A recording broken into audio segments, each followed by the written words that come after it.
আসসালামু আলাইকুম প্রিয় দর্শক, আমার এই ভিডিও আজ আমি যখন রেকর্ড করছি সেই সময় পর্যন্ত খবর হলো যে এনসিপির নেতারা, শীর্ষস্থানীয় নেতারা, তারা হবিগঞ্জ শহরে ঢুকতে পারছেন না। তারা হবিগঞ্জ ঢোকার আগেই হবিগঞ্জেরই মিরপুর এলাকায় তাদের গাড়ি বহরকে পুলিশ আটকে দিয়েছে এবং আটকে দেওয়ার পর তারা ওখানেই রাস্তার উপর বসে পড়েছেন নাহিদ ইসলামের নেতৃত্বে শীর্ষস্থানীয় নেতারা। এর মধ্যে বৃষ্টি হয়েছে, তারা বসে থেকেছেন। তারাও ভেতরে ঢুকবেন, পুলিশের ভেতরে ঢুকতে দেবেন, এরকম একটা পরিস্থিতি। প্রশ্ন হলো, দেশে এখন রাজনৈতিক পরিস্থিতি কি এমন হয়েছে যে একটা জাতীয় সংসদের তৃতীয় বৃহত্তম দলের নেতাদের এরকম রাজপথে বসে পড়ার মতো, অথবা কোথাও একটা শহরে তারা ঢুকবে, সেই শহরে তাদেরকে ঢুকতে দেওয়া হবে না, এমন একটা পরিস্থিতি কি উদ্ভব হওয়ার কথা? কেন এমন ঘটনাটা ঘটল? আমি এটা নিয়ে একটু কথা বলতে চাই। ঘটনাটা আপনারা জানেন যে গতকালকে যেটা হয়েছিল, মঙ্গলবার দিন, তারা সেখানে তাদের যে জুলাই পদযাত্রা, সেই জুলাই পদযাত্রা উপলক্ষে তারা হবিগঞ্জে গিয়েছিল আজকে, ওই গতকালকে। সেখানে তারা মিটিং করেছে। মিটিং করার পর তারা যখন ফিরে আসবে, সার্কিট হাউসে যাবে, তখন তাদের গাড়ির উপর বেপরোয়া হামলা হয়েছে। এবং সেই হামলাগুলোর ভিডিও আমরা বিভিন্ন জায়গায় দেখেছি, সোশ্যাল মিডিয়ায় দেখেছি, একাধিক ভিডিও আমারও চোখে পড়েছে। আমার ধারণা আপনারাও দেখেছেন। সেই ভিডিওগুলোতে দেখা যাচ্ছে যে তারা এনসিপির যারা নাকি লোকজন যারা আছে তাদেরকে বেধড়ক পিটাচ্ছে, লাঠি দিয়ে পিটাচ্ছে, রড দিয়ে পিটাচ্ছে। এনসিপির লোকজন যে গাড়িতে করে এসেছিল সেই গাড়ির ড্রাইভারকে পিটাচ্ছে। পরে দেখলাম যে সার্জিস আলমের হাতে ব্যান্ডেজ, তাকেও পিটানো হয়েছে। তো এই যে ঘটনাগুলো, এগুলো কেন ঘটলো? ওখানকার যিনি আপনার ছাত্রদলের যিনি লিডার আছেন, তারা বলছেন যে তারা সেখানে এমন অশালীন কথাবার্তা বলেছে এবং খুবই আপত্তিকর কথাবার্তা বলেছেন ওই জনসভায় এনসিপির নেতারা, বিশেষ করে পাটোয়ারি সাহেব, যে কারণে বিক্ষুব্ধ ছাত্র জনতাই নাকি এই কাজটা করেছে। আর এনসিপির পক্ষ থেকে অভিযোগ করা হয়েছে এই কাজটা করেছে ছাত্র দলের লোকজন। তো ছাত্র দলই করুক আর বিক্ষুব্ধ জনতাই করুক, আমার প্রশ্নটা হলো, কেউ যদি কোনো জায়গায় কিছু কথা বলে, আমি জানি, আমি মানিও এটা, যে এনসিপির নেতাদের কথাবার্তা অশালীন অনেকেরই, বিশেষ করে নাসিরউদ্দিন পাটোয়ারি সাহেবের কথা তো অশালীন বটেই। উনি যেন প্রভোকেটিং ওয়েতে কথাবার্তা বলেন, উনি প্রভোক করেন যে আমাকে মারো মারো। উনি যখন রাজনৈতিক কথাবার্তা বলেন, প্রতিপক্ষকে আক্রমণ করে কথা বলেন, তখন যেন মনে হয় কি যে উনি আমন্ত্রণ করছেন যে তারপরেও তোমরা আমাকে মারছো না কেন, আমাকে অ্যাটাক করো। তো এই ধরনের কথাবার্তা উনি বলেন, বহুদিন ধরেই বলেন, এবং এইভাবে বলে বলে ওনার বেশ জনপ্রিয়তাও হয়েছে, এটাও সত্য। অনেকে ওনাকে পছন্দও করেন এই সমস্ত উত্তেজক কথাবার্তা বলার জন্যই। তো সেটা হতেই পারে, এটা যার যার স্ট্র্যাটেজি, যার যার পলিটিক্যাল স্ট্র্যাটেজি, এটা নিয়ে আমার কোনো বক্তব্য নেই। আপনি তাকে পছন্দ করতে পারেন, নাও পছন্দ করতে পারেন।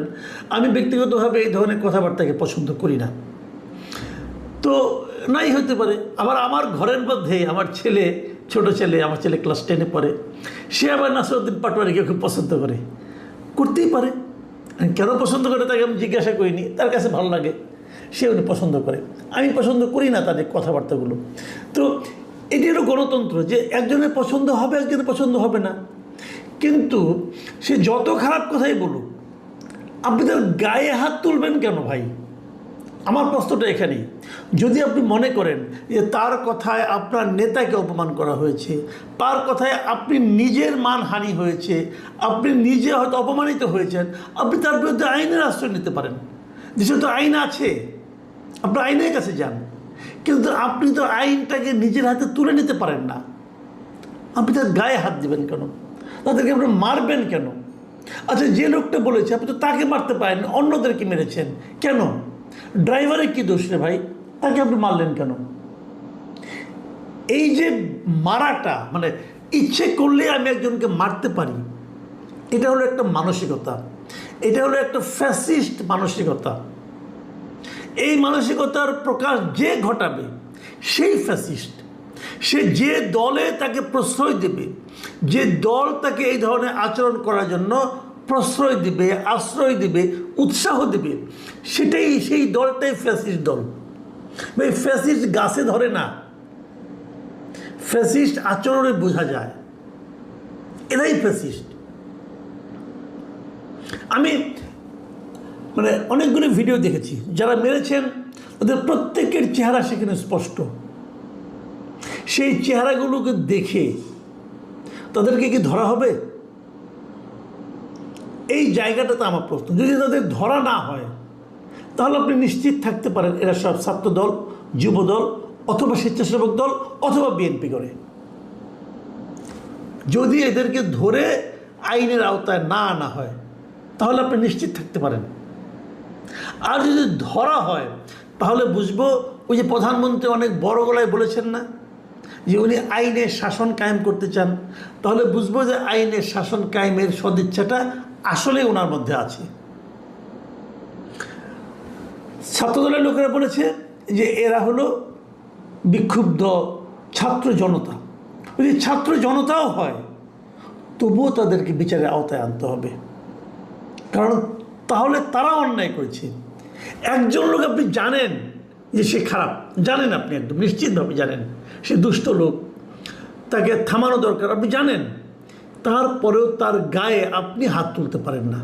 তাকে আপনি ধরে নিয়ে পুলিশের কাছে দিতে পারেন, অথবা পুলিশকে ডেকে এনে তাকে ধরিয়ে দিতে পারেন, কিন্তু গায়ে হাত দিতে পারেন না, কারণ তার শরীরটা আপনার মালিকানার নয়, তার শরীরের মালিক আপনি নন। যেই মুহূর্তে তার গায়ে আপনি একটা লাঠির বাড়ি দিবেন, সেই মুহূর্তে আপনি হবেন একজন দুষ্কৃতকারী, আপনি হবেন একজন সন্ত্রাসী। এই সন্ত্রাসীদেরকে অবশ্যই ধরতে হবে, যদি এই সরকার মনে করেন যে তারা আসলে আইনের শাসন কায়েম করতে চান। দেখুন, আমি একটা ঘটনা বললাম, আরেকটা ঘটনা বলি। গত দুদিন ধরে দেখছি, সেটা হলো রাজশাহী ইউনিভার্সিটিতে গত 27 জুলাইয়ের ঘটনা। প্রথম কিছু স্টুডেন্টদের মধ্যে একটা বিষয় নিয়ে বিরোধ তৈরি হয়েছিল, সেটা মীমাংসা করতে গিয়েছিল বিশ্ববিদ্যালয় কর্তৃপক্ষ। সেই মীমাংসাকে কেন্দ্র করে বিরোধ আরও বেড়েছে, এবং এগুলো কী কী হয়েছে এগুলো আপনি পত্রপত্রিকায় পাবেন। কিন্তু ঘটনা যেটা ঘটলো সেটা হলো যে পরশুদিন দেখলাম যে রাকসুর যিনি সাধারণ সম্পাদক মিস্টার সালাউদ্দিন আম্মার, এই সালাউদ্দিন আম্মার বিখ্যাত লোক, কিন্তু সে নানা জনের বিরুদ্ধে নানা কিছু করে, মবের জন্য উস্কানি দেয়, অনেক কিছু করে। আমার বিরুদ্ধে দিয়েছে মবের জন্য, তার আমরা অনেক ঘটনা শুনেছি। আমি হঠাৎ করে দেখলাম যে সে একটা বেলচা হাতে নিয়ে একজনকে মারতে যাচ্ছে, চিৎকার চেঁচামেচি করছে, তাকে মারবে, মেরে ফেলবে, অমুক করবে, তমুক করবে। এটা করার অধিকার তাকে কে দিল? সে বিশ্ববিদ্যালয়ের স্টুডেন্টরা তাকে ভোট দিয়ে সাধারণ সম্পাদক বানিয়েছে তাদের ছাত্র সংসদের। অবশ্যই এটা তার জন্য একটা বড় অর্জন। এই অর্জনের বিনিময়ে তাকে কি এই ক্ষমতা দেওয়া হয়েছে সে বেলচা দিয়ে কাউকে মারতে পারে? সে কি আইন নিজে বানাবে? আইন বানানোর তার কোনো অধিকার আছে? নিজের মতো করে বিচার করে রায় দিয়ে সেই বিচারের রায় বাস্তবায়নের অধিকার তাকে কেউ দেওয়া হয়েছে? দুজন ছাত্রকে পিটিয়ে গরুর মতো পেটানো হয়েছে। গরুও বোধহয় মানুষ এভাবে পেটায় না। তাদেরও ছবি দেখলাম। এই সালাউদ্দিন আম্মার বাঁশ দিয়ে, লাঠি দিয়ে সে নিজে পিটিয়েছে, এবং তার সঙ্গে অন্যরা ছিল। পেটানোর পর দেখলাম যাদেরকে পিটিয়েছে তাদেরকে পুলিশ অ্যারেস্ট করেছে। অপরাধ কি? অপরাধ হলো তারা নাকি নিষিদ্ধ ঘোষিত ছাত্রলীগের সমর্থক। নিষিদ্ধ হয়েছে ছাত্রলীগ কবে? সেটার এখনও সমর্থক আছে, তার প্রমাণটা কি? তার গায়ে লেখা ছিল যে আমি ছাত্রলীগের সমর্থক, লেখা ছিল। কে সিদ্ধান্ত দিল? সালাউদ্দিন আম্মার সিদ্ধান্ত দিয়েছেন। ওনার কাছে মনে হয়েছে এই লোকটা ছাত্রলীগের সমর্থক, অতএব তাকে পেটানো যায়। বাংলাদেশ কোনো বিশ্বের কোনো আইন এটাকে সমর্থন করবে? প্রশ্নটা তখনই ওঠে, আমরা কি একটা স্বাধীন সার্বভৌম আইনি রাষ্ট্রের মধ্যে অবস্থান করছি, নাকি আমরা একটা বর্বর রাষ্ট্র অবস্থান করছি? আইন কি বলে? রাজশাহীতে কি কোনো আইন প্রয়োগকারী সংস্থা আছে? আছে নাকি তারা ঘুমাচ্ছে, চুরি পরে বসে আছে? এই প্রশ্নটা আমি করতে চাই। সাংবাদিকরা এটা নিয়ে লেখালেখি করেছে। পরে দেখলাম প্রেস কনফারেন্সে সালাউদ্দিন আম্মার এবং তার যে রাকসুর যিনি ভিপি, তারা আবার সাংবাদিকদের বিরুদ্ধে বলছে, তাদের বিরুদ্ধে অশালীন আক্রমণ করছে তারা। তো হয়েছে নাকি, বলছে এরা নাকি মায়া কান্না করছে, এই ধরনের কথা বলছে যে মোস্তাকুর রহমান জাহিদ, যিনি নাকি রাকসুর ভিপি, ছাত্র শিবিরের নেতা। মানে তারা মারবে, পিটিয়ে ফেলে দেবে, সেই কথা বললে পরে হলো ওটা মায়া কান্না। ওই লোকটাকে মানুষটা, কোন দেশে বাস করছি আমরা? তারপর যে মার খেলো তাকে আপনি অ্যারেস্ট করলেন। কি অপরাধে অ্যারেস্ট করলেন আপনি তাকে? এই যে বিষয়গুলো, এগুলো কিন্তু কেবল দেশের মধ্যে না, দেশের সচেতন মানুষের মধ্যে না, এগুলো কিন্তু দেশের বাইরেও বিভিন্ন মানবাধিকার সংস্থার কাছে কিন্তু এই মেসেজগুলো যায়। তারা আসলে কি, আজকে দেখলাম একটা ইংরেজি দৈনিকে the Times of Bangladesh Salauddin আম্মারকে নিয়ে একটা বড় বিশাল একটা ফ্রন্ট পেজে একটা বিশাল স্টোরি করেছে। সেই স্টোরিতে দেখা যাচ্ছে সে তার ওই বড় বড় চুল নিয়ে, পাঞ্জাবি পায়জামা পরে, একটা বেলচা কাঁধে নিয়ে সে দাঁড়িয়ে আছে। আর হেডলাইনটা কি, আম্মারস র্যাকলেস রেইন অ্যাট RU, মানে রাজশাহী ইউনিভার্সিটি। মানে রাজশাহী ইউনিভার্সিটিতে আম্মারের যে বেপরোয়া রাজত্ব, এই হলো সেই লেখার শিরোনাম। ইংরেজি লেখা, বিদেশিরা পড়ে না এটা বিদেশিরা পড়ে এদেশের আইন শৃঙ্খলা নিয়ে তাদের কী ধারণা হচ্ছে।